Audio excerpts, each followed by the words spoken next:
Assalamualaikum warahmatullahi wabarakatuh. Waalaikumsalam warahmatullahi wabarakatuh. Alhamdulillah, alhamdulillah, alhamdulillahirabbil alamin wa bihi nasta'in wa ala umuri dunya waddin. Assalatu wassalamu ala asyrofil anbiya'i wal mursalin sayyidina wa maulana Muhammadin wa ala alihi wa ashabihi ajma'in. Amma ba'du. Shalawat serta salam kita panjatkan kepada kehadiran Allah Subhanahu wa taala dan Nabi besar kita Nabi Muhammad sallallahu alaihi wasallam. Hadirin yang dirahmati Allah, dalam kesempatan kali ini kita dapat berkumpul di tempat ini dalam keadaan panjang umur, sehat selalu dan bahagia. Amin amin ya rabbal alamin.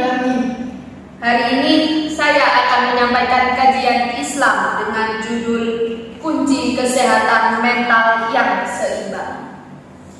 Hadirin yang dirahmati Allah, sebagai makhluk yang memiliki kesadaran, manusia menyadari adanya problem yang mengganggu kejiwaannya. Oleh karena itu, sejarah manusia juga mencatat adanya upaya mengatasi problema tersebut. Upaya-upaya tersebut ada yang bersifat mistik yang irasional, ada juga yang bersifat rasional, konsepsional, dan ilmiah. Pada masyarakat barat modern atau masyarakat yang mengikuti peradaban barat yang sekuler, solusi yang ditawarkan untuk mengatasi problem kejiwaan itu dilakukan dengan menggunakan pendekatan psikologis. Dalam hal ini dinamakan kesehatan mental. Sedangkan pada masyarakat Islam, mereka telah mengalami problem psikologis seperti yang dialami oleh masyarakat barat. Maka solusi yang ditawarkan lebih bersifat religius, spiritual, yakni tasawuf atau akhlak. Terlalu sibuk dan ikut campur urusan Tuhan seringkali membuat manusia itu semakin stres, galau, dan nelangsa. Padahal dengan membiarkan Allah bekerja secara ikhlas dan menerima apa-apa yang diputuskannya justru membuat hati merasa lapang dan nyaman, serta terhindar dari perasaan takut dan cemas akan nasib hidupnya di masa yang akan datang. Di samping menerima ketentuan Allah, tentu kita pun patut menuruti perintahnya untuk berusaha agar meraih sesuatu secara opsional. Jadi perintah di satu sisi dan kepasrahan dan penerimaan menerima takdir di sisi lain. Melaksanakan perintahnya untuk berjuang mati-matian akan merasa capek dan lelah jika kita terlepas dari kehendak, tujuan, serta kasih sayang Allah di balik perintah dan ketentuannya. Hadirin yang dirahmati Allah, Islam menetapkan tujuan pokok kehadirannya untuk memelihara agama, jiwa, akal, jasmani, harta, dan keturunan. Setidaknya 3 dari yang disebut di atas berkaitan dengan kesehatan. Tidak heran jika ditemukan bahwa Islam amat kaya dengan tuntunan kesehatan.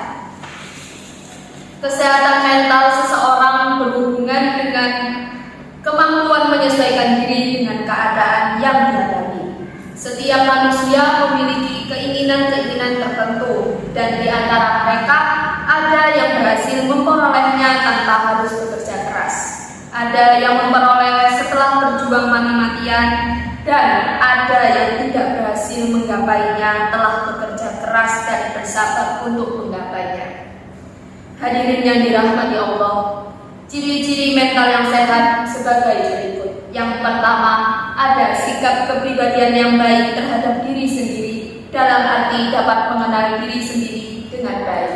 Yang kedua, pertumbuhan, perkembangan, dan perwujudan diri yang baik. Yang ketiga, integrasi diri yang meliputi keseimbangan mental, kesatuan pandangan, dan tahan terhadap tekanan-tekanan yang terjadi. Yang keempat, otonomi diri yang mencakup unsur-unsur pengatur kelakuan dari dalam atau kelakuan-kelakuan bebas. Yang kelima, persepsi mengenai realitas, bebas dari penyimpangan kebutuhan serta serta memiliki empati dan kepekaan visual. Yang terakhir, kemampuan untuk menguasai lingkungan dan berintegrasi dengan secara baik. Dalam perspektif Islam, ada beberapa cara untuk mencegah munculnya penyakit kejiwaan dan sekaligus menyembuhkannya melalui konsep-konsep dalam Islam. Adapun upaya tersebut, yang pertama ada menciptakan kehidupan Islami dan perilaku religius. Yang kedua, mengintensifkan dan meningkatkan kualitas ibadah. Yang ketiga, meningkatkan kualitas dan kuantitas zikir. Yang keempat, melaksanakan rukun Islam, rukun iman, dan berbuat ihsan. Yang kelima, menjauhi sifat-sifat tercela. Yang terakhir ada mengembangkan sifat-sifat terpuji. Hadirin yang dirahmati Allah, untuk itu mari kita istirahatkan diri kita dari segala kerumitan dan kesibukan duniawi. Mari kita simpelkan dan sederhanakan hidup kita dari segala obsesi dan ambisi yang menurut orang-orang Sunda loba kahayang atau yang disebut dengan banyak kehendak dan keinginan, menuju pada kesederhanaan hidup yang lebih menenteramkan batin. Sebab dunia bisnis dan entertainment atau yang disebut dengan Allahu wa tijarah, jika ia dilakukan secara obsesif sampai melupakan Tuhan, keduanya akan menjadi aktivitas yang diharapkan Allah. Quran Surat Al-Jumu'ah ayat 11. Kehidupan yang seimbang antara ikhtiar dan tawakal inilah yang membuat iman akan bermuara pada kesejatiannya. Di dalam iman yang sejati, manusia akan ikhlas dan ridho menjadikan Allah dan Rasul-Nya sebagai hakim atas dirinya, baik dalam perkataan maupun perbuatan, dalam menjalankan perintah maupun larangan, bahkan memasrahkan diri pada apa yang dicintai maupun dibenci olehnya. Hadirin yang dirahmati Allah, itulah kajian Islam yang bisa saya sampaikan. Semoga kajian ini dapat memberikan ilmu bagi para hadirin.